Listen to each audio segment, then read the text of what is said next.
मेरा 20 साल का नौकर रामू हमेशा मेरे आगे पीछे घूमता रहता था। मैंने उसे छोटा समझा था, लेकिन एक दिन उसने मुझसे कहा, मालकिन, मुझे छोटा समझने की गलती मत कीजिए। उस रात जब मैंने उसे देखा तो मैं आश्चर्यचकित हो गई थी, क्योंकि उस रात रामू ने 20 साल के लड़के की तरह नहीं, बल्कि 30 साल के आदमी की तरह मेरा। हेलो दोस्तों, आज की इस अनोखी कहानी में आप सभी का स्वागत है। जब से रामू मेरे पास सोने लगा था, तब से मेरे शरीर में बदलाव आने लगे थे। मुझे लगा था कि रामू छोटा है और उसे कुछ समझ नहीं आता होगा, लेकिन धीरे धीरे उसके असली रंग मुझे दिखने लगे। मैंने कभी सोचा भी नहीं था कि 20 साल का लड़का मेरी तरह की 40 साल की महिला को इतना सुख दे सकता है। रामू 20 साल का था। उसे मैं गांव से अपने घर काम के लिए लाई थी। मेरे घर में सिर्फ मैं और मेरा 1 साल का बेटा था। जब मैं काम पर जाती थी तो रामू मेरे बच्चे की देखभाल करता और वह मेरे घर में ही रहता था। मैं बिना शादी के मां बन गई थी।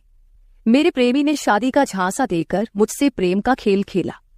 जब मैं गर्भवती हो गई तो मैं उसके घर गई और वहां मैंने देखा कि उसकी शादी हो रही थी। उसने मुझसे प्रेम का नाटक किया और किसी और लड़की से शादी कर ली थी। मेरे पेट में पल रहे बच्चे को मारने का मेरा मन नहीं हुआ, और जब मैंने गर्भपात कराने का सोचा, तब तक समय निकल चुका था। मैं 5 महीने की गर्भवती हो चुकी थी। मेरे माता पिता ने मुझे और मेरे बच्चे को स्वीकारने से इनकार कर दिया। तब मैं अकेली रहने लगी। कई महीने पहले मैं अपने गांव गई थी, अपने दादा के 100वें जन्मदिन के लिए। मेरे दादा ने मुझे जन्मदिन का निमंत्रण भेजा था और इसलिए मैं गांव गई थी। मेरे बेटे को वहां सिर्फ मेरे दादा ने ही प्यार से गोद में लिया था। आरव उनके पास खेल रहा था।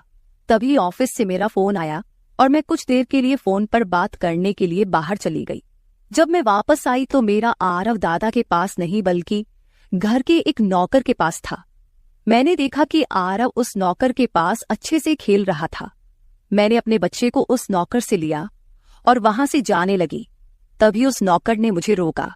वह कहने लगा, मालकिन, मुझे थोड़ी मदद चाहिए। मुझे पैसे की नहीं बल्कि काम की जरूरत है।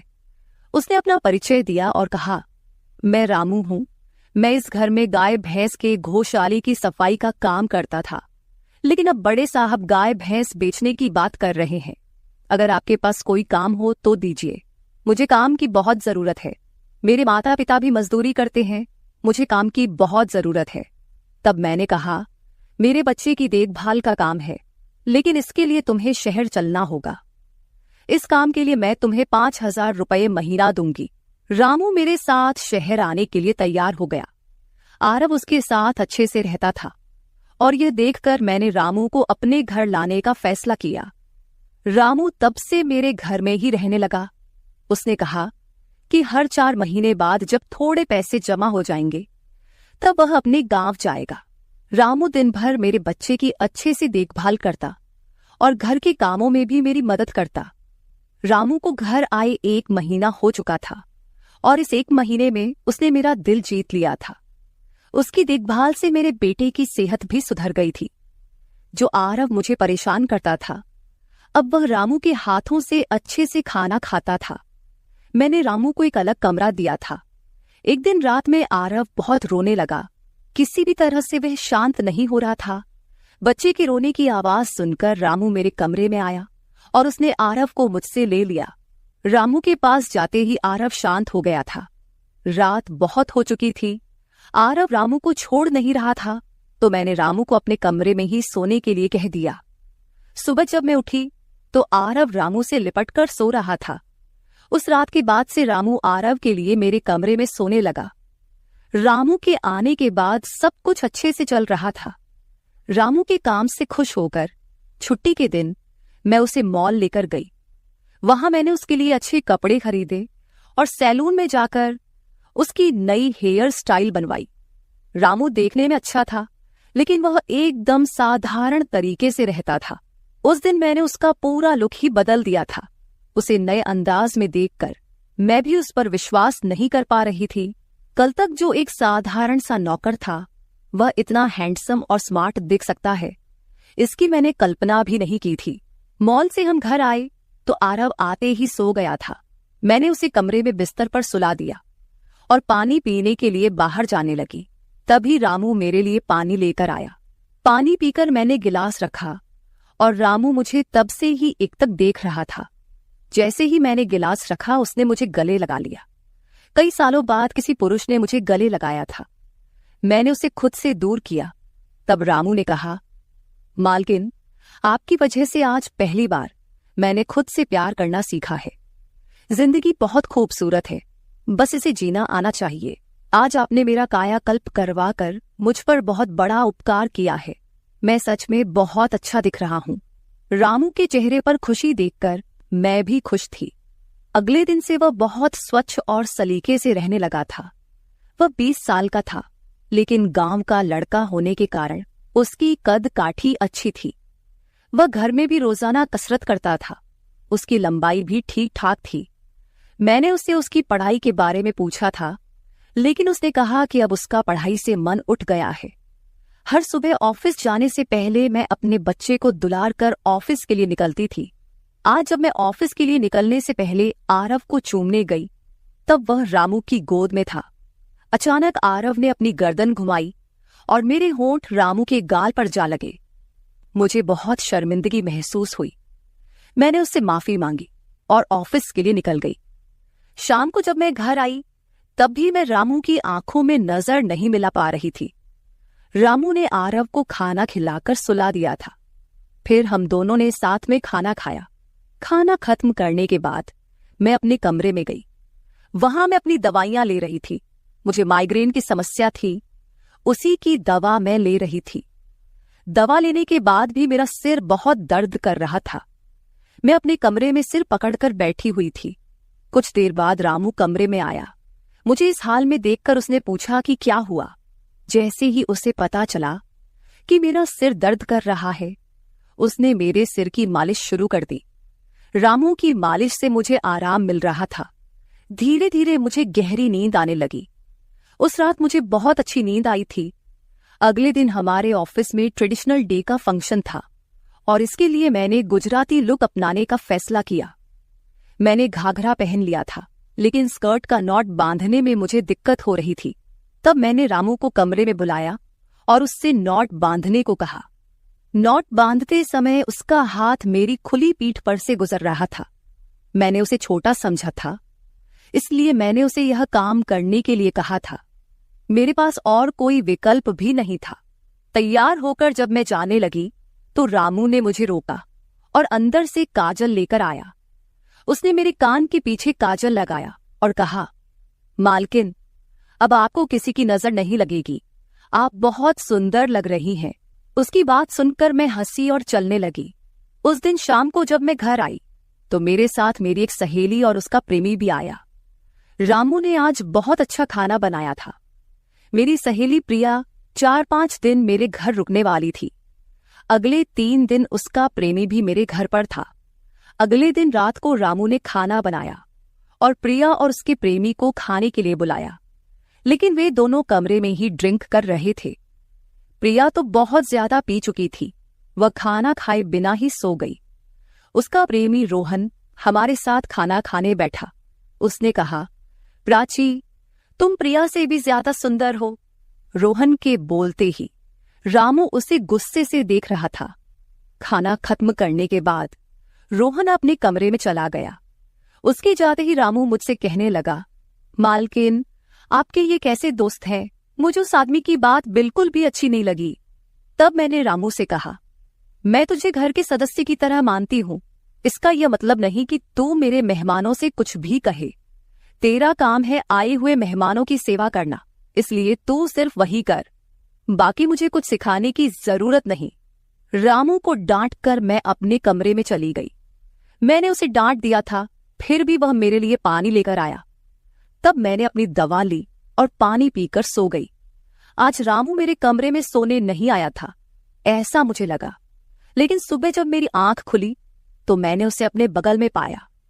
सुबह मेरी आंख खुली तो मेरे सामने प्रिया थी। वह बहुत गुस्से में लग रही थी।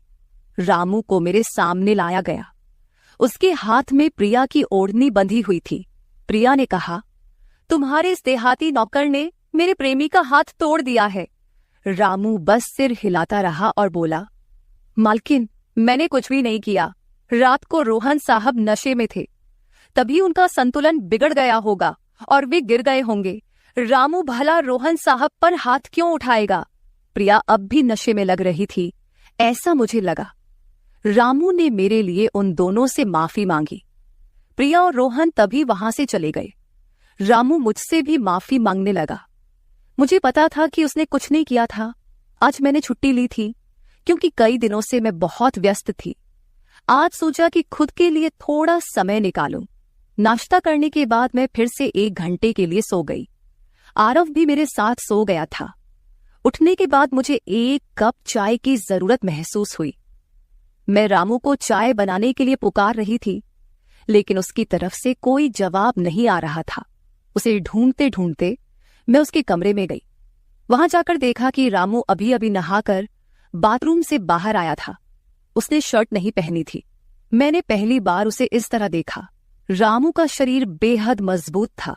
उसका शरीर किसी योद्धा की तरह दिख रहा था। मैं उसे टकटकी लगाकर देख रही थी। मुझे उस वक्त कोई होश नहीं था। कई सालों बाद मैं किसी जवान पुरुष को इस तरह बिना कपड़ों के देख रही थी।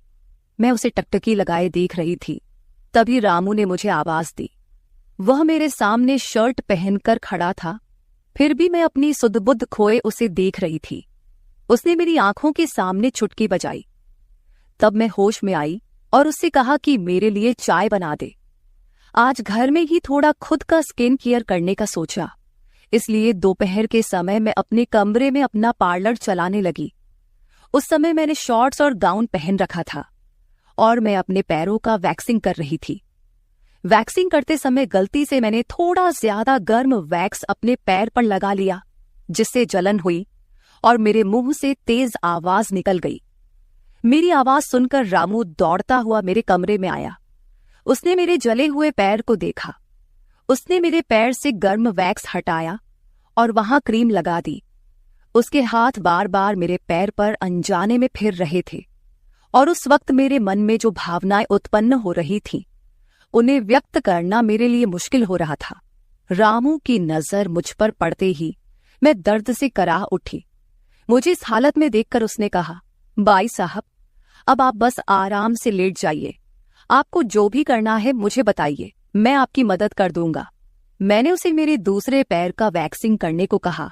रामू ने जैसा मैंने बताया वैसा ही किया। उसने मेरे चेहरे की मसाज भी कर दी। उसके स्पर्श से मुझे बहुत आराम मिला। आज का छुट्टी का दिन मेरे लिए आरामदायक बीता। रामू में हर गुण भरा हुआ था। वह किसी भी काम में पीछे नहीं था। आज रात मैंने उसे मेरे कमरे में सोने के लिए मना कर दिया। दिन भर मैं घर में नहीं होती, कम से कम रात को तो मुझे मेरे बच्चे के साथ अकेले समय बिताना चाहिए। हर बार रामू का आना मुझे पसंद नहीं था, इसलिए मैंने उसे कमरे में सोने के लिए मना कर दिया। इस तरह दिन बीतने लगे। कुछ दिनों तक रामू के बिना आरव रात को सो नहीं पाता था, लेकिन धीरे धीरे उसने रोना बंद कर दिया। मुझे अपने अंदर कुछ बदलाव महसूस होने लगे थे। सुबह उठते ही मेरा शरीर बहुत दुखने लगता था। अचानक ये सब क्यों हो रहा है, समझ नहीं आ रहा था। कुछ दिनों में मेरी शारीरिक पीड़ा इतनी बढ़ गई कि मुझे बिस्तर से उठने की भी इच्छा नहीं होती थी। तब मैंने ऑफिस से 1 हफ्ते की छुट्टी ले ली। कुछ दिनों आराम किया, शायद थोड़ा ठीक हो जाऊं। अब पूरा वक्त आरव रामू के साथ रहता था। जब उसे भूख लगती तो वह बीच बीच में मेरे पास आ जाता। आज मैं अपनी कमर पकड़कर बैठी थी। रात को रामू पानी लेकर मेरे कमरे में आया। मेरी कमर पर हाथ देखकर उसने समझ लिया कि मुझे बहुत तकलीफ हो रही है। रामू ने कहा, बाई साहब, अगर आपको कोई आपत्ति ना हो तो मैं आपकी कमर की मालिश कर देता हूं। मेरी कमर इतनी दुख रही थी कि मैंने उसकी मालिश के लिए हाँ कर दी, लेकिन उससे पहले मैंने अपने कमरे की लाइट बंद कर दी। छोटे 0 बल्ब की रोशनी में मेरी कमर उसे नहीं दिखेगी, इसलिए मैंने कमरे की बड़ी लाइट बंद करके 0 बल्ब जला दिया। वह जब मालिश कर रहा था मुझे बहुत आराम मिल रहा था। मालिश करने से मेरी पीड़ा जैसे झट से गायब हो गई थी। मालिश करते समय रामू ने मुझसे पूछा, बाई साहब, आपको आरव के पिता की कभी याद नहीं आती? आप इतनी सुंदर और जवान होकर भी अभी तक अकेली क्यों हैं? उसके सवाल का मेरे पास कोई सही उत्तर नहीं था। मैंने उससे कहा कि शायद तुम्हारे सवाल का उत्तर मेरे पास नहीं है। उस सवाल पर वहीं विराम लग गया। रामू की मालिश से मुझे अच्छी नींद आ गई थी। अगले 2 दिन बाद वह तारीख थी जब मैंने अपने प्रेमी से मुलाकात की थी। आखिर वह दिन आ ही गया। उस दिन मैंने दिन भर अपने मन को किसी न किसी काम में व्यस्त रखने की कोशिश की, लेकिन रात के अंधेरे में मुझे अपने प्रेमी की बहुत याद आ रही थी। आज वह मेरे साथ नहीं था, लेकिन वह मेरे बच्चे का पिता था। आरव को देखकर मुझे रोज उसकी याद आती थी और आज मैं अपनी भावनाओं को छुपा नहीं पाई। मैं अपने कमरे में जोर जोर से रोने लगी। आरव पास में सो रहा था, इसका भी मुझे ध्यान नहीं रहा। मैंने आज अपनी दवाइयां भी नहीं ली थीं। रामू पानी लेकर मेरे कमरे में आया। मुझे रोते हुए देखकर उसने मुझे पानी पिलाया। जब मैं शांत हुई तो उसने मुझे दवाइयां दी। मेरे रोने की आवाज से आरव हल्का हिलने लगा। वह जाग न जाए, इसलिए रामू मुझे अपने कमरे में ले गया। वहां जाकर मैंने उसे कसकर गले लगा लिया। ऐसा लग रहा था कि मैंने अपना होश खो दिया था। मेरा रोने का कारण सुनकर रामू भी शांत हो गया था। वह लगातार मेरे आंसू पोंछ रहा था। रोते रोते मैंने उसका कंधा पकड़ लिया। धीरे धीरे मैंने उसे और करीब खींच लिया। मैंने उससे कहा, रामू, आज की रात मैं तुम्हारे साथ बिताना चाहती हूं। तब रामू ने कहा, भाई साहब, मैं अभी छोटा हूं, मुझे कुछ भी नहीं आएगा। उसकी बात सुनकर मैंने उसे और पास खींच लिया। उस रात मैं उसके कमरे में थी, लेकिन सुबह जब मैं उठी तो वह मेरे पास नहीं था। उसकी शर्ट वहीं पड़ी हुई थी। जब मैं बाहर गई तो मैंने देखा कि रामू मेरे बच्चे को दूध और बिस्किट खिला रहा था। मुझे आरव का ख्याल नहीं आया था, लेकिन रामू ने नहीं भुलाया। उसने हम दोनों माँ बेटे को खुश कर दिया था। रात की थकान के बाद मैं सुबह देर से उठी थी। दिन भर रामू ने मुझसे नजरें नहीं मिलाईं। आज प्रिया मुझसे मिलने घर आई थी। वह रामू की तरफ देख भी नहीं रही थी। रामू ने उसे पानी दिया और कमरे से बाहर चला गया। थोड़ी देर बातें करने के बाद प्रिया जाने लगी। जाते समय उसने मुझसे कहा, जितनी जल्दी हो सके अपने नौकर को यहां से निकाल दो। वह दिखने में जितना मासूम लगता है उतना है नहीं। उसकी बात का मैंने खास ध्यान नहीं दिया। रोज की तरह रात को खाना खाने के बाद रामू ने मुझे पानी का गिलास मेरे कमरे में लाकर दिया और उसने आरव को भी सुला दिया था। आरव आज बाहर हॉल में झूले में सो रहा था। रामू उसकी देखभाल कर रहा था। मैंने अपने कमरे की लाइट बंद कर दी और सो गई। कुछ समय बाद मुझे आरव की आवाज सुनाई दी। उसकी आवाज से मेरी नींद खुली। मैं उठने वाली थी कि तभी उसकी रोने की आवाज बंद हो गई। कुछ समय बाद मुझे अपने कमरे का दरवाजा खुलने की आवाज सुनाई दी। मैं चुपचाप सब देख रही थी। रामू मेरे कमरे में आया था। उसने मेरे पास आकर यह देखने की कोशिश की कि मैं सो रही हूं या नहीं, और फिर उसने मेरा मोबाइल उठाया। उसकी वह खोजबीन देखकर मैंने जल्दी से कमरे की लाइट ऑन कर दी। मुझे जागता हुआ देखकर वह चौंक गया। मैंने उसके हाथ से अपना मोबाइल छीन लिया। मैंने उससे कहा, रामू, ये सब क्या चल रहा है? तुम इस वक्त यहां क्या कर रहे हो? वह कुछ नहीं कहकर वहां से जाने लगा, लेकिन मैंने उसे इतनी आसानी से छोड़ने का इरादा नहीं किया था। मैंने उसे उसका वीडियो दिखाया जिसमें वह प्रिया के बॉयफ्रेंड पर हाथ उठा रहा था। उस दिन रोहन के मोबाइल का कैमरा गलती से चालू रह गया था और उसमें उनकी हाथापाई रिकॉर्ड हो गई थी। सुबह जब प्रिया मुझसे मिलने आई थी तब उसने मुझे वह वीडियो दिखाया था और तब से मैं रामू पर नजर रख रही थी। रामू, तुमने झूठ क्यों बोला? तुमने रोहन पर हाथ क्यों उठाया? तब उसने कहा, जो भी आप पर बुरी नजर डालेगा उसके साथ मैं यही करूंगा। मालकिन, उस रात जब रोहन नशे में था वो आपके कमरे में आया था। वो आपके साथ कुछ गलत करने की कोशिश कर रहा था और इसलिए मैंने उस पर हाथ उठाया। रामू की बात सुनकर मैंने कहा, ठीक है, मैं तुम्हारी बात मानती हूं, लेकिन तुम मुझे नींद की दवा क्यों दे रहे थे? आज मैंने तुम्हें मेरे पानी में दवा मिलाते हुए देखा है। तुम्हारी नजर मुझ पर थी और तुम जो चाहते थे वह मैंने तुम्हें दे दिया है। अब अपना हिसाब करो और गांव निकलो। मेरी बात सुनकर रामू बोला, मालकिन, आप जैसा सोच रही हैं वैसा कुछ भी नहीं हुआ है। कल रात मैंने आपके साथ कुछ भी गलत नहीं किया। मैंने आपके पानी में नींद की दवा मिलाई थी, जिससे आप मेरे पास आते ही सो गई थीं, और मुझे आपके साथ कुछ भी गलत नहीं करना था। कुछ दिन पहले मैंने आपको रात में फोन पर बात करते हुए देखा था। मैंने आपकी बातें सुनी थी। आप फिर से अपने उस प्रेमी से मिलने की तैयारी कर रही थी। आपकी मुलाकात आपके ही घर में तय हुई थी। मुझे यह सब पता था। आप उससे ना मिले, इसलिए मैं आपको रात में नींद की दवा दे रहा था। वह व्यक्ति अब भी आपको धोखा दे रहा है। वह आपसे झूठ बोल रहा है। वह आपके बच्चे को आपसे छीनने के लिए आपके करीब आ रहा है। उसकी पत्नी को बच्चा नहीं हो सकता, इसलिए वह आपके पास आ रहा है। उसने अपनी पत्नी को तलाक नहीं दिया है। वह आपसे झूठ बोल रहा है। रामू, तुम हो कौन? तुम्हें यह सारी जानकारी कैसे मिली? तब उसने कहा, आपके बाबा साहेब ने मुझे आपका फोटो दिखाया था। मुझे आप पहली नजर में ही अच्छी लगी थी, लेकिन बाबा साहेब ने यह भी कहा था कि आप शादी के खिलाफ हैं। तब मैंने उनके साथ मिलकर यह प्लान बनाया। आपके दिल में अपनी जगह बनाने के लिए मैं यहां आया था, लेकिन यहां आने के बाद मैंने देखा कि बहुत से लोग आप पर बुरी नजर रखते हैं, इसलिए मैंने आपकी सुरक्षा करनी शुरू कर दी। रामू 20 साल का नहीं था। मेरा पहला शक सही निकला। वह 30 साल का था और एक अच्छी नौकरी पर था। उसने मेरे प्यार के लिए इतनी मेहनत की थी। रामू ने मेरे प्रेमी के बारे में जो भी कहा था वह सब सच था। रामू ने मेरे प्रेमी की सारी जानकारी सही निकाली थी। रामू जैसा ईमानदार पति और मेरे बच्चे का पिता मिलना मेरे लिए बहुत बड़ी बात थी। मैं अपने प्रेमी के धोखे के जाल में फंसने से बच गई थी। आज मैं विक्रांत उर्फ रामू के साथ बहुत खुश हूं। वह मुझसे और मेरे बच्चे से बहुत प्यार करता है। मेरे बाबा साहिब की वजह से आज मेरा परिवार शुरू हुआ। मुझे रामू जैसा पति मिला, ये मेरा सौभाग्य था। दोस्तों, जो आपसे सच्चा प्यार करता है वह किसी भी कठिनाई में आपका साथ नहीं छोड़ता। रिश्ते निभाने वाले को किसी वजह की जरूरत नहीं होती, और रिश्ते तोड़ने वालों के लिए एक बहाना भी काफी होता है। तो दोस्तों, ये थी हमारी आज की छोटी सी कहानी। आपको ये कहानी कैसी लगी कमेंट करके जरूर बताएं।